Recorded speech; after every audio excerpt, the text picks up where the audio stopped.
नमस्कार, आप देख रहे हैं गुड न्यूज टुडे। शाम के 4 बज चुके हैं और ये वक्त होता है हमारे खास कार्यक्रम ये हुई ना बात का।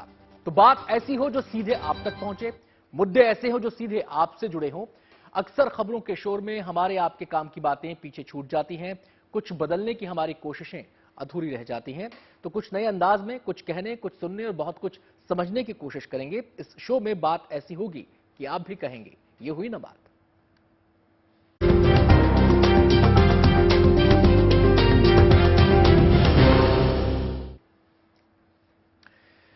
व्रत, उपवास सनातन परंपरा की वो विरासत है जो हम भारतीयों को विरासत में ही मिली है और पूरे साल अलग अलग मौकों पर, तीज त्योहारों पर हमारा अपने इस सनातन संस्कार से साक्षात्कार होता रहता है। और नवरात्र में तो पूरे 9 दिन लोग व्रती रहकर शक्ति की आराधना करते हैं और मन की साधना करते हैं। चैत्र नवरात्र चल रहे हैं, चारों तरफ मां के मंदिरों से लेकर घरों में मां के जयकारे गूंज रहे हैं। तो शक्ति की आराधना और मन की साधना के इस पर्व पर आज बात उस विज्ञान की करेंगे जिसका कनेक्शन नवरात्र से है। उस उपवास को भी समझेंगे जिसके पीछे का विज्ञान हमारे नवरात्र को तमाम पर्वों से अलग बनाता है। उपवास का हमारे मनोविज्ञान पर क्या प्रभाव पड़ता है, इसको भी जानने की कोशिश करेंगे। खास मेहमानों का पूरा पैनल हमारे साथ मौजूद रहेगा। मेहमानों के साथ चर्चा को आगे बढ़ाएं उससे पहले ये रिपोर्ट देख लेते हैं।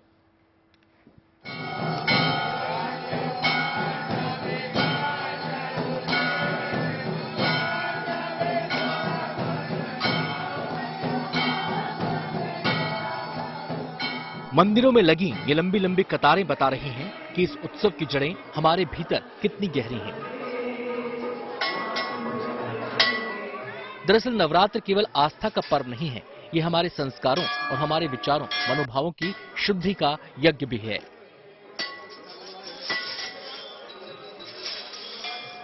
नवरात्र को हम भले ही शक्ति की उपासना का पर्व मानते हों, लेकिन मां दुर्गा के 9 रूप मानवता की ऐसी विराट अभिव्यक्ति हैं जिनकी मिसाल दुनिया में नहीं मिलती।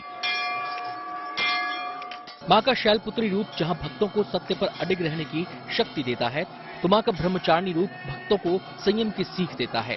मां चंद्रघंटा भक्तों के लिए संतुष्टि का संदेश है, तो मां कुष्मांडा भय मुक्त होकर जीवन का मार्ग दिखाती हैं। मां स्कंद माता की स्तुति सृजन और संचय की परिचायक है, तो वहीं मां कात्यायनी की पूजा निरोगी होने का वरदान है। नवरात्र में एक दिन माता कालरात्रि का भी आता है, तो नवरात्र के 8वें दिन माता गौरी भक्तों को पवित्रता का आशीर्वाद देती हैं। मां का सिद्धिदात्री रूप सिखाता है कि कुशलता सफलता का सबसे बड़ा मंत्र है। इस तरह माता के 9 रूप से उपजे संस्कार मनुष्य को आत्मबल देते हैं, जिससे मनुष्य किसी भी कार्य को सिद्ध कर सकता है। कहते हैं 9 दिन तक मां के लिए हमारा समर्पण जितना पवित्र और निश्चल होता है, मां का आशीर्वाद हम पर उतना ही बरसता है। नवरात्र केवल शक्ति की उपासना तक सीमित नहीं है, उपवास भी नवरात्र की वो साधना है जो हमारे तन मन को पवित्र करती है। लोग नवरात्र में सात्विक भोजन तो करते हैं, लेकिन ये नहीं जानते कि नवरात्र में सादे भोजन का विज्ञान आखिर क्या है। अगर हम बात करें तो नंबर 1 जो हमारा जीआई ट्रैक्ट है, मतलब गैस्ट्रोइंटेस्टाइनल ट्रैक्ट है, जिसमें पेट, आंत और छोटी आंत होती है, उसका डिटॉक्सिफिकेशन होता है। उससे बहुत सारी बीमारियां जैसे अपच है, गैस बनना है, कॉन्स्टिपेशन है, वो कम हो जाता है। नंबर 2, बहुत सारे लोग ऐसे हैं जिनका मोटापा है, जिनको ओवरवेट है, उनको वेट लॉस होता है। अगर आप खाते हैं, ग्रीन लीफी वेजिटेबल्स खाते हैं या फ्रूट्स खाते हैं, और या आप हल्का खाना खाते हैं, बहुत ज्यादा तेल वाला खाना नहीं खाते, तो जो आपका मोटापा है वो कम हो जाता है। दरअसल चैत्र के महीने में ऋतुएं करवट लेती हैं और इसका असर प्राणी जगत पर भी पड़ता है। इसी वजह से पुरातन काल से ही चैत्र में संतुलित और सात्विक भोजन की परंपरा रही है, जो आज भी नवरात्र में उसी रूप में निभाई जाती है। हम जितने भी फूड्स नवरात्रि के फास्ट में खाते हैं, ये इजीली डाइजेस्टेबल होती है। इसका मतलब हमारा डाइजेस्टिव सिस्टम जो है उसे ब्रेक मिलता है और ये स्ट्रेंथन होता है। सेकेंडली, ये डाइट फाइबर रिच हो जाता है, तो डाइजेस्टिव सिस्टम अच्छे से क्लियर भी होता है। थर्डली, फ्रूट्स, वेजिटेबल्स, इनमें काफी एंटीऑक्सीडेंट्स, विटामिन्स और मिनरल्स होते हैं, जिससे हमारी इम्यूनिटी बढ़ती है और ये हमारी बॉडी से टॉक्सिन्स क्लियर करते हैं। आयुर्वेद भी मानता है कि उपवास का अपना एक विज्ञान है। 9 दिनों का उपवास केवल हमारा चित्त शांत नहीं करता, बल्कि हमें पहले से ज्यादा संयमित बनाता है। देखिए, नवरात्रि का धार्मिक महत्व तो है ही, क्योंकि हम स्त्री शक्ति की पूजा करते हैं, देवी की पूजा करते हैं। लेकिन साइंस ये है कि जब ऋतुएं बदलती हैं तो आयुर्वेद के हिसाब से आपके शरीर में बहुत सारे परिवर्तन होते हैं और जब ऋतु बदलती है उस समय अगर उपवास रखा जाए, उस समय अपने शरीर को शुद्ध रखा जाए तो आपका शरीर सामान्यतः स्वस्थ रहता है, बड़ी बीमारियों से आप बचे रहते हैं। नवरात्र में मंदिर मंदिर आस्था का जन समुद्र उमड़ा हुआ है।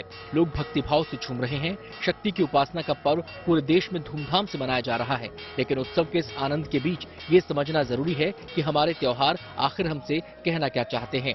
नवरात्र की वो कौन सी मूल बातें हैं जो उल्लास के शोर में पीछे छूट रही हैं, और त्योहारों का वो कौन सा संस्कार है जिसे हम अपनी आदतों से खोते जा रहे हैं। नवरात्र हमें उसी व्यवहार और संस्कार से मिलवाते हैं। Bureau report, good news today.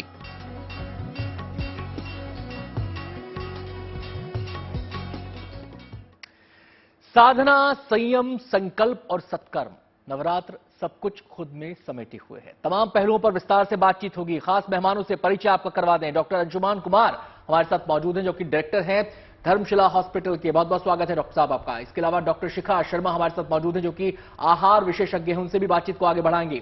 Prakash Joshi पंडित जी हमारे साथ मौजूद हैं, इनसे भी हम तमाम पहलुओं पर चर्चा करेंगे। इसके अलावा सुरुचि गौतम हमारे साथ मौजूद रहेंगी, जो कि मनोवैज्ञानिक हैं, तो तमाम पहलुओं पर चर्चा करेंगे। सभी मेहमानों का बहुत बहुत स्वागत है। बात नवरात्र की हो रही है, तो सबसे पहले चर्चा की शुरुआत प्रकाश जी के साथ। प्रकाश जी, केवल एक धार्मिक अनुष्ठान या फिर आहार से विचार, विचार से व्यवहार और व्यवहार से संसार, सब कुछ सिमटा हुआ है इसमें? देखिए, सबसे पहले तो नवरात्र में मैं कहना चाहूंगा, जयंती मंगला काली भद्रकाली कपालिनी दुर्गा क्षमा शिवा धात्री सुधा स्वाहा नमोस्तुते। जय तुम देवी चामुंडई जय भूता तिहारनी जय सर्वगते देवी कालरात्रि नमोस्तुते। मैं ये कहना चाहूंगा, जो नवरात्रे हैं, जैसा कि आपने अभी रिपोर्ट भी बताई, बहुत अति उत्तम रिपोर्ट बताई, साथ ही साथ जीवन के अंदर नवरात्रे ये भी बताता है कि हमारे जीवन के अंदर जब भी हम कोई कर्म करते हैं और उसमें असफलता मिलती है, तो हमारे पास 9 रास्ते हैं जीवन में चलने के। क्यों? इसका कारण है कि महिषासुर रक्त बीज को मारने के लिए माता ने 9 प्रकार के रूप धरे, यानी कि 9 में ट्राई किया, तो यानी कि 9 प्रकार के मार्ग हमारे जीवन में। कभी भी एक मार्ग से व्यक्ति को अगर निराशा आती है तो उसको हताश नहीं होना चाहिए, दूसरे मार्ग में दिमाग लगाना चाहिए। और बहुत बार क्या होता है कि 1 बार 2 बार 3 बार आपको असफलता हो रही है, तो जैसा ये चैत्र का नवरात्र है, चैत्र का नवरात्र का मतलब चेतना, चेतना यानी कि अपने आप को चेताना। इसके लिए आपको क्या करना पड़ेगा? इसके लिए आपको नवरात्रे में मां की पूजा करनी पड़ेगी, भक्ति करनी पड़ेगी, उपवास करना पड़ेगा। उपवास का अगर हम साधारणतया से देखा जाए तो कहा जाता है व्रत। ये व्रत भी है, साथ ही साथ उपवास का मतलब है कि प्रभु का वास अपने अंदर करना है, यानी कि जिसको आप आराध्य का वास, जिसको आप चाहते हैं उसकी साधना करें, उसका मनन चिंतन करें, आपको कामयाबी जरूर मिलेगी। चलिए प्रकाश जी, आपसे बातचीत को आगे बढ़ाएंगे। डॉक्टर अंशुमान का यहां पर रुख करना चाहूंगा। डॉक्टर अंशुमान, ये कहा जाता है कि उपवास का जो संबंध है वो केवल मन से ही नहीं, तन से भी है। अब ये तन से क्या कनेक्शन है, किस तरीके से जुड़ा हुआ है, इसके बारे में आपका इनिशियल कमेंट। जी, उपवास का देखिए शाब्दिक अर्थ से ही शुरू कर ले। उप मतलब समीप, वास किसके समीप? उस सुपर पावर के समीप जो आपको सत्गुण की प्राप्ति में हेल्प करे। फिजिकल मेंटल दोनों बेनिफिट है, तो उपवास आपको फिजिकल भी और मेंटल दोनों करना है और दोनों का बेनिफिट होगा। फिजिकल आपने पूछा, एंटी इन्फ्लेमेटरी कारण के हमारे डिजेनरेटिव चेंजेस, मतलब हड्डियों में दर्द, मांसपेशियों में दर्द या हार्ट अटैक भविष्य में आना, कैंसर जैसी चीजें। ऑटोफेजी एक सिस्टम होता है जो कैंसर बनते हुए सेल को, क्योंकि हर दिन शरीर में कैंसर सेल डेवलप होता है, उसको खत्म करता है उपवास।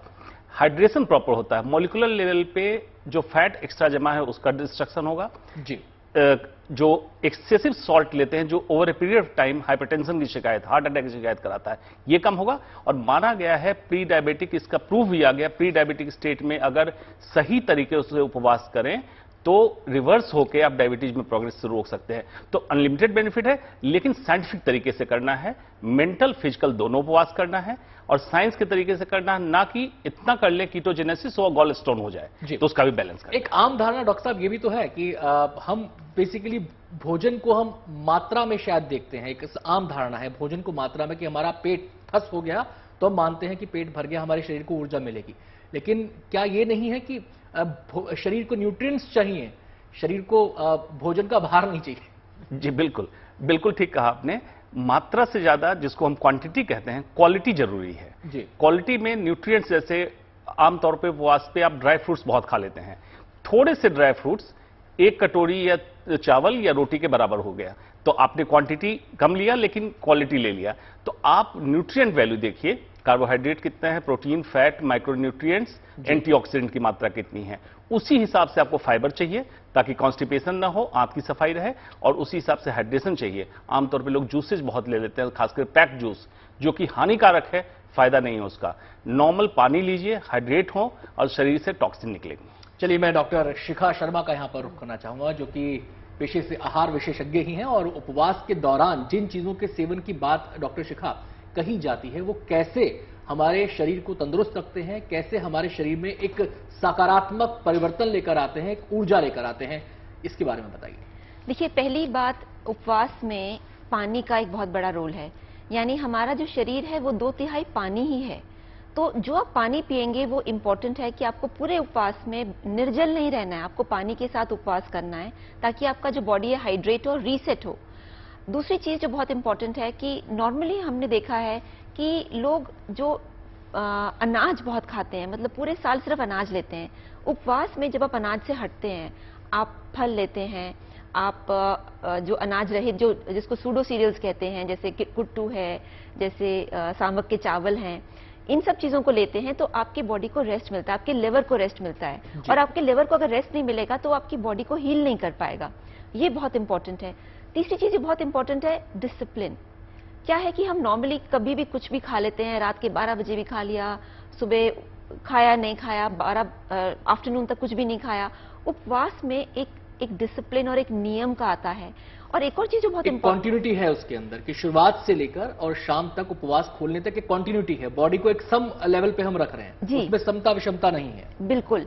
और जैसे हम देख रहे हैं कि उपवास के समय लोग कॉन्शियसली ज्यादा फ्रूट खाते हैं जी। अगर एक सिंपल शब्द में बोलूं कि जो फ्रूट्स हैं आपके शरीर को डिटॉक्सिफाई करते हैं, और जो सब्जियां हैं आपके शरीर को बिल्ड करती हैं।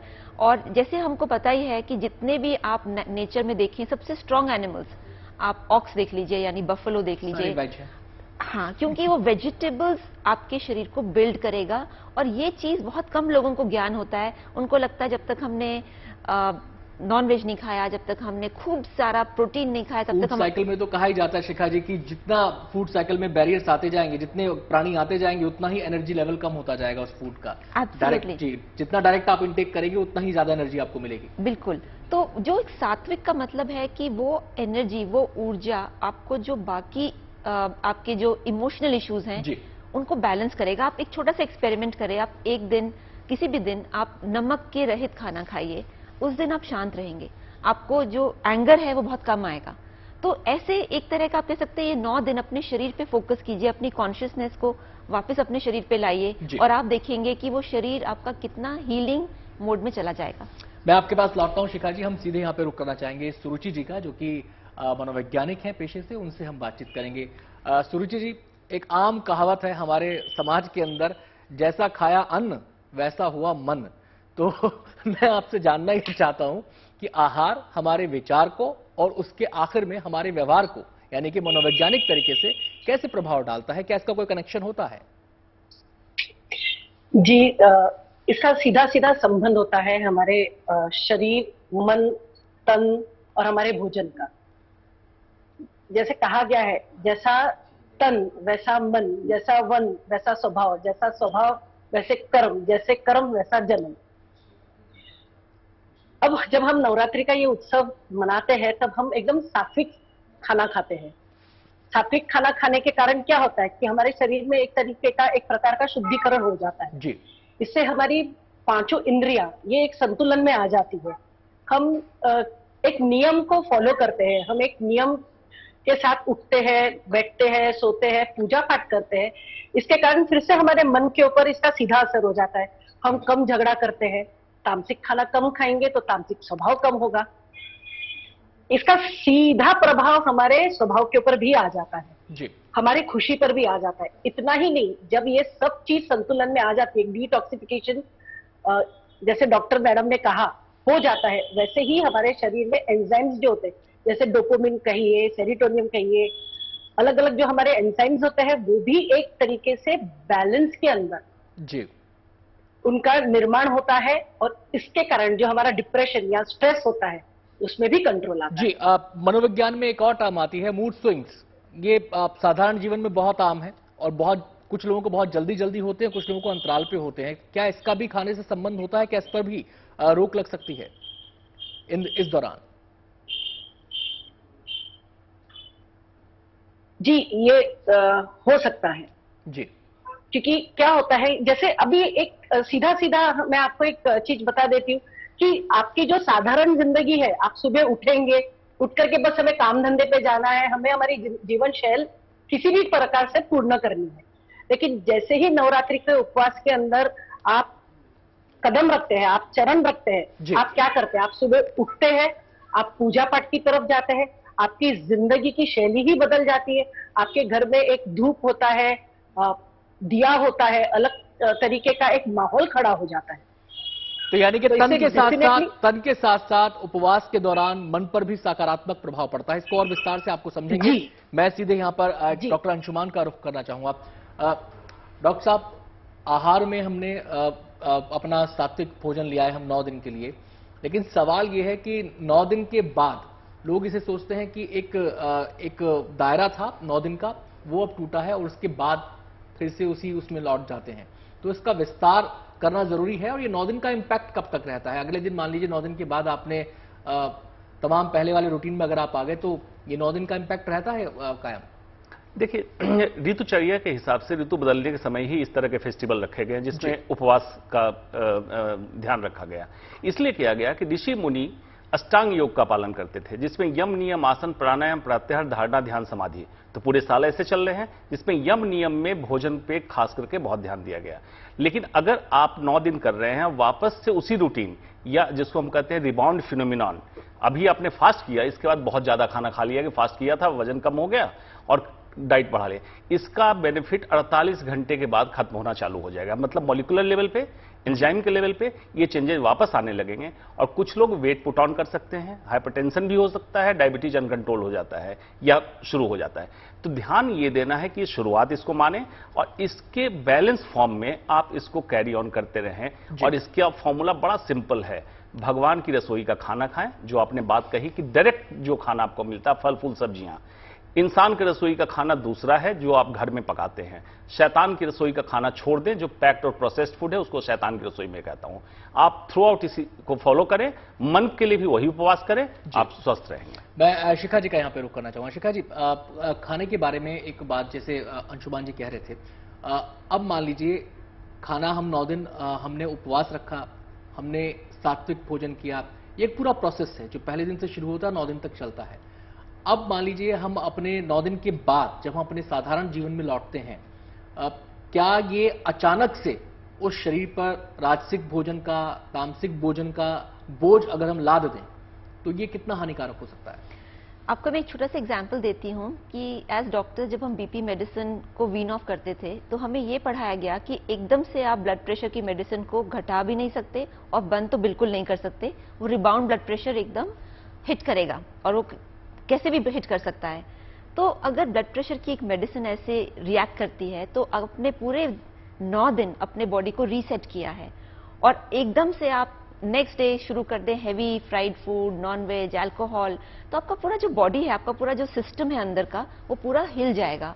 तो वीनिंग ऑफ होती है, यानी धीरे धीरे धीरे करके आप इसको इंट्रोड्यूस करें।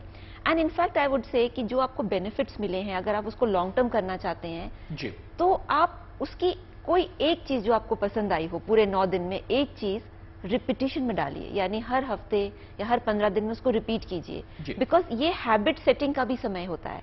यानी जो भी हैबिट आप छोड़ना चाहते हैं नॉर्मली मुश्किल होता है, बिकॉज आपका, हम बात करते हैं ओबेसोजेनिक एनवायरनमेंट की, यानी हमारे आसपास सब जैसा खा रहे हैं हम इवेंचुअली वो ही खाएंगे। इन 9 दिनों में एक बहुत ही सात्विक एनवायरनमेंट बन जाती है। तो अगर आपको कुछ भी उसमें से अच्छा लगा है, उसको अपने में आप एक हैबिट में ले आइए। तो ये एक और तरीका है उसको मतलब कंटिन्यूटी रखने का। जी प्रकाश जी, क्योंकि बात तन की भी हो रही है, बात मन की भी हो रही है। जब मन की बात होती है उसमें अध्यात्म भी आ जाता है, उसमें धर्म भी आ जाता है, उसमें साधना भी आ जाती है। तो ये जो देवी के 9 रूप हैं, ये कहा जाता है कि केवल ये देवी के 9 रूपों की पूजा नहीं है, बल्कि जो आदमी का मनोविज्ञान है उससे जुड़ी 9 मनोभावनाओं की हम यहाँ पर पूजा करते हैं। तो प्रत्येक दिन क्या मनोभावना यहाँ पर सामने आती है? कौन सी वो चीजें हैं जिसको हम साधते हैं हर दिन? देखिए, ऐसा है कि इसके अंदर 9 देवियों की, क्योंकि दुर्गा अगर देखा जाए ना, तो दुर्गा का एक समूह है 9 का, और 9 देवियों की इसके अंदर पूजा होती है। जैसे पहले दिन शैलपुत्री की पूजा हम करते हैं, और शैलपुत्री की जो पूजा होती है वो खासकर हम अपने मनोबल और तप में वृद्धि के लिए करते हैं। दूसरे दिन हम जो है ब्रह्मचारिणी की पूजा करते हैं। जैसे ब्रह्मचारिणी है, उनको ब्रह्म की और जप की, तप की देवी कहा जाता है। बुद्धि और ज्ञान वर्धन के लिए हम ब्रह्मचारिणी की साधना करते हैं। तीसरे दिन हम चंद्र घंटिका की पूजा करते हैं। चंद्र घंटिका, जैसे कि उनके घंटे के मर्दन से, उनके अगर चित्र देखेंगे तो उनके घंटे के वर्तन से क्या होता है कि शत्रु और राक्षस उसी से श्रृंगार हो जाता है, उनकी ध्वनि से। उसी प्रकार से आपका बाहुबल और पराक्रम बढ़ जाता है अगर आप चंद्र घंटिका की पूजा करते हैं। इसी प्रकार से कूष्मांडा चौथी देवी हैं जिनकी हम पूजा करते हैं। और कूष्मांडा का कहते हैं कि ये जो पूरा ब्रह्मांड है, अब बहुत से लोग कहते हैं मुर्गी पहले आई या अंडा पहले आया, इस बारे में नहीं, ये जो पूरा ब्रह्मांड है ये अंडे के स्वरूप है, तो उसको क्या कहते हैं, और वो कूष्मांडा देवी के गर्भ में है, यानी कि कूष्म का अंडा। तो हम ये जो है परिवार की रक्षा के लिए या परिवार की सुरक्षा के लिए हम पूजा करते हैं। और 5वीं शक्ति होती है हमारी स्कंद माता। स्कंद माता की अगर हम पूजा देखा जाए तो संतान की मनोकामना के लिए, विद्या के लिए, विद्यार्थी के लिए, अभ्यर्थी के लिए हम इनकी पूजा करते हैं। इसी प्रकार से जो छठी जो शक्ति होती है वो होती है कात्यायनी। कात्यायन जो ऋषि हैं उनकी पुत्री हैं, ठीक है, और इनकी जो साधना हो जाती है वो इन्होंने शिव की साधना की और इनका जो है रंग काला पड़ गया, फिर शिव ने इनको आशीर्वाद दिया, तब ये गौरवर्ण की हुई, ऐसा कहा जाता है। अब इसका मतलब ये है कि कंपटीशन, जो लोग कंपटीशन करना चाहते हैं तो वो या प्रतियोगिता परीक्षा में विजय पाना चाहते हैं तो कात्यायनी की पूजा करें। और इसमें जो 7वीं शक्ति आती है बहुत महत्वपूर्ण है, उसे कहते हैं कालरात्रि। कालरात्रि जो है आकर्षण की देवी है, मतलब इस सृष्टि का जो विस्तार हुआ है वो पुरुष और स्त्री के मेल से हुआ है। एक मेल एलिमेंट और एक फीमेल एलिमेंट हर योनि के अंदर, इसलिए मनुष्य योनि नहीं, हर योनि के अंदर वो जब एक साथ मिले हैं तब इस सृष्टि का आविष्कार हुआ, ये फैली है। तो हम विवाह के लिए या अपने दाम्पत्य सुख के लिए कहीं ना कहीं देखा जाए तो हम पूजा करते हैं कालरात्रि की, अगर वैवाहिक जीवन में दिक्कत है। सिद्धिदात्री आती है। हाँ, फिर उसके बाद आती है सिद्धिदात्री। सिद्धिदात्री की अगर बात करें तो इनकी हम पूजा करते हैं भय से मुक्ति के लिए, डिप्रेशन से मुक्ति के लिए, एक असुरक्षा का जो बोध होता है उसके लिए हम इनकी पूजा करते हैं। और देखा जाए तो उसके बाद आती है महागौरी जी। सिद्धिदात्री 9वीं है, महागौरी आती है, उनकी हम इसलिए पूजा करते हैं ताकि हमें भय से मुक्ति मिल जाए। उसके बाद आती है सिद्धिदात्री। सिद्धिदात्री हर काम में सिद्धि के लिए, भाग्य में वृद्धि के लिए, आकर्मण्य कर्म का फल, बहुत से लोग कहते हैं हमें मेहनत हम बहुत कर रहे हैं, हमें रिजल्ट नहीं मिल रहा, तो सिद्धिदात्री की पूजा से आपके काम सिद्ध होते हैं, आपका मनोबल सिद्ध होता है, आपका तपोबल सिद्ध होता है। तो साधक और राजनीता कलाकार इसकी पूजा ज्यादा करते हैं। चलिए प्रकाश जी आपके पास लौटेंगे, तो प्रकाश जी ने विस्तार से समझा दिया कि ये 9 दिनों का कितना खास महत्व होता है। इस समय केवल ये पूजा आराधना की दृष्टि से, केवल धार्मिक अनुष्ठान की दृष्टि से ही नहीं, बल्कि मानव जीवन के हर पक्ष से जुड़ा हुआ हर एक दिन है, उससे जुड़ी हर एक मनोभावना है, और उनको साधने की ये पूरी प्रक्रिया 9 दिन चलती है इन नवरात्रों के दौरान। आज कार्यक्रम ये हुई ना बात में हम समझ रहे हैं नवरात्र के विज्ञान और मनोविज्ञान को। सीधे मैं सबसे पहले रुख करना चाहूंगा सुरुचि जी का, जो हमारे साथ जुड़ी हुई हैं। सुरुचि जी, ये जो पूरा का पूरा नवरात्र का समय होता है, क्या आप मानते हैं कि मनोवैज्ञानिक दृष्टि से इस दौरान, चाहे खान पान के नजरिए से देखें, चाहे हम अपने आचार व्यवहार के नजरिए से देखें, चाहे हम अपनी पूजा आराधना के नजरिए से देखें, एक पॉजिटिविटी का संचार मनुष्य के मन में इससे होता है, उसको मनोवैज्ञानिक तौर पर एक पॉजिटिविटी वो ज्यादा महसूस करता है? जी, जैसे कि हमने पहले भी कहा कि सात्विक खाने से स्वभाव भी सात्विक हो जाता है। इसके कारण जो है घर का माहौल ही पूरा बदल जाता है, अपने आस पड़ोस का माहौल बदल जाता है, हमारे आजू बाजू में जितने भी लोग रहते हैं सब में एक भक्ति भावना जागृत हो जाती है। इसके कारण क्या होता है? इसके कारण यही होता है कि प्रेम भावना भी बढ़ जाती है, इंसान का स्वभाव काफी हद तक शांत हो जाता है। जैसे हम सात्विक खाना खाते हैं, सात्विक जीवन जीते हैं, इन छोटी छोटी बातों से खुशियां बढ़ती है और हमारे एंजाइम्स में फर्क पैदा हो जाता है जी। और जैसे ही एंजाइम्स में फर्क पैदा हो जाता है, हमारे डोपामिन, सेरोटोनिन, जैसे मैंने पहले भी कहा, इनकी अच्छी मात्रा में जो है निर्माण होते हैं और ये हमें खुश रहने के लिए और मदद करते हैं।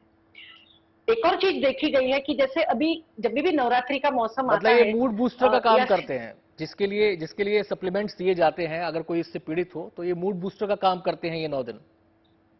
जी, आप ये भी कह सकते हैं, वो वैसे भी काम करते हैं। जी, चलिए आपसे हम बातचीत को आगे बढ़ाएंगे। मैं सीधे यहाँ पे डॉक्टर अंशुमान का रुख करना चाहूंगा। डॉक्टर साहब, आप खान पान की हम बात कर रहे हैं, व्रत के अंदर, उपवास के अंदर, उसके डिसिप्लिन, एक अनुशासन की हम बात कर रहे हैं, लेकिन एक खान पान के नजरिए से अगर देखें तो 2 बातें यहाँ पर मैं आपसे पूछना चाहता हूँ। एक तो ये कि सेंधा नमक कहा गया है कि सेंधा नमक इस समय खाया जाए, अगर आप जो भी अपने आहार ग्रहण कर रहे हैं, सात्विक आहार ग्रहण कर रहे हैं, उसमें सेंधा नमक, इसकी क्या वजह है, कैसे ये हमारी बॉडी को इम्पैक्ट करता है? देखिए, नमक का जो बेसिक कंपोनेंट है जो इंसान को चाहिए, वो सोडियम क्लोराइड, 2 कंपोनेंट चाहिए। ये आपके नॉर्मल नमक में भी है, सेंधा नमक में भी है। सेंधा नमक ऋषि मुनियों ने जो व्रत में डाला, इसलिए डाला कि उसकी purity as it is rock salt लेके आपने इस्तेमाल किया।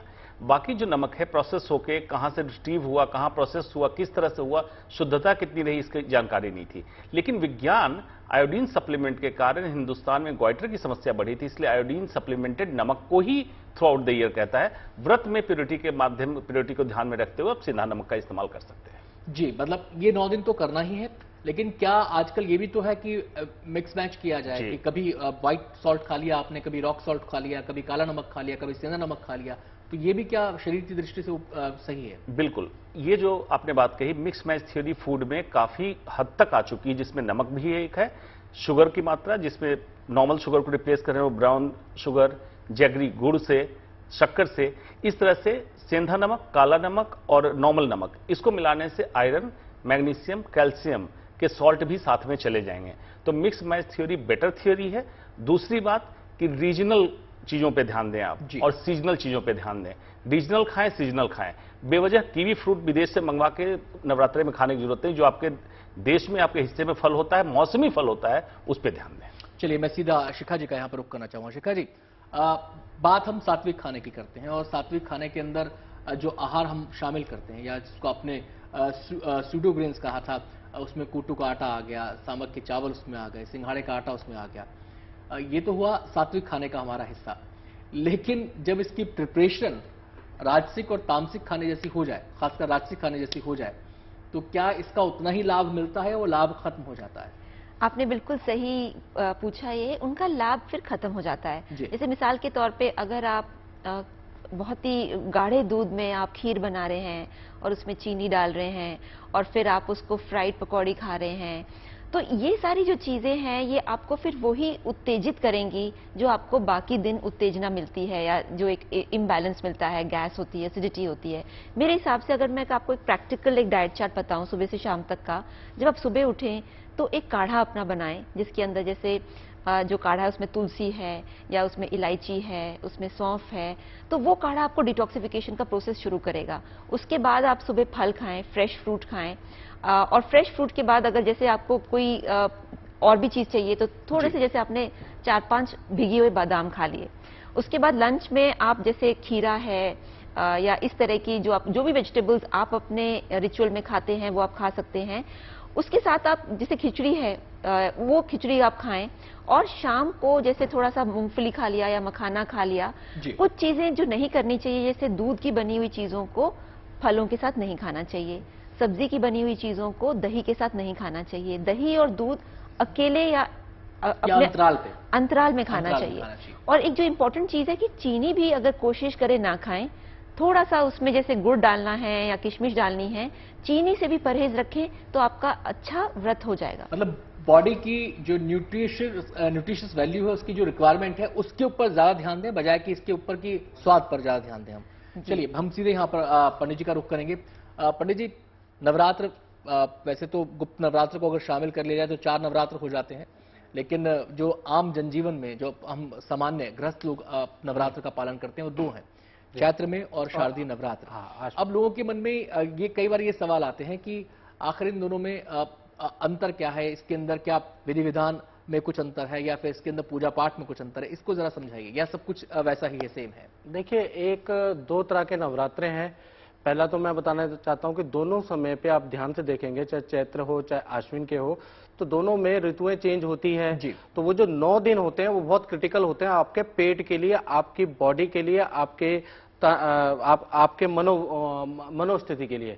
तो वहां पर हमें साधना चाहिए। अपने आहार में भी ब्रह्मचर्य का पालन करने को ऋषि ने कहा है, और बुरे कर्म से या मीट, अंडा, सिगरेट इत्यादि से उन्होंने कहा है कि इसको बिल्कुल त्याग दें, तो उससे हमारा ही बेनिफिट होगा। पहली चीज तो ये हो गई। दूसरा क्या है कि जो चैत्र के जो नवरात्र हैं जो अभी चल रहे हैं, वो देखा जाए तो अपने को चेताने के लिए हम जीवन में क्या गलती कर रहे हैं, क्या गलत स्टेप ले रहे हैं, तो हमें चैत जाना चाहिए और अपने पास्ट जीवन के बारे में स्मरण मनन करना चाहिए और शक्ति को इकट्ठा करना चाहिए थोड़ा वेट करके। और जो आश्विन के जो नवरात्र होते हैं, ये क्या होता है, ये समाज से अलग हो लो और अपने बारे में सोचो, ये चैत्र बोलता है। और आश्विन का जो नवरात्र होता है वो समाज के साल हो जाए, उसी समय पे डांडिया होता है, उसी समय पे आपकी रामलीला होती है, यानी वो समाज से जुड़ने वाला है। तो एक समाज से जुड़ने वाला है नवरात्र, खुद को समय देने और एक खुद को मनन चिंतन करो और अपने आप को अच्छा करो। चलिए मैं सीधे यहाँ पे सुरुचि जी का रुख करना चाहूंगा। सुरुचि जी, मनोवैज्ञानिक पहलुओं पर भी हम चर्चा कर रहे हैं, लेकिन ये जो फीलिंग नवरात्र के दौरान, उपवास के दौरान, व्रत के दौरान आती है, इसको कंटिन्यू आगे कैसे किया जाए, कैसे कैरी फॉरवर्ड हो?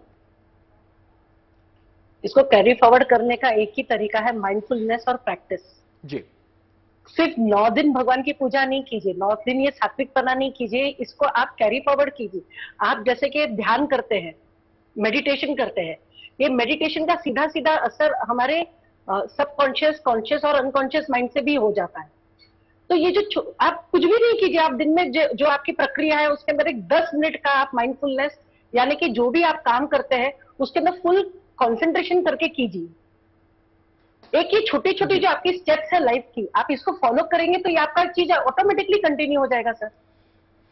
यहाँ पे क्या होता है मालूम है कि बस शुरू के अंदर हम करते हैं और बाद में हम उसको भूल जाते हैं, हम वो चीज को छोड़ देते हैं।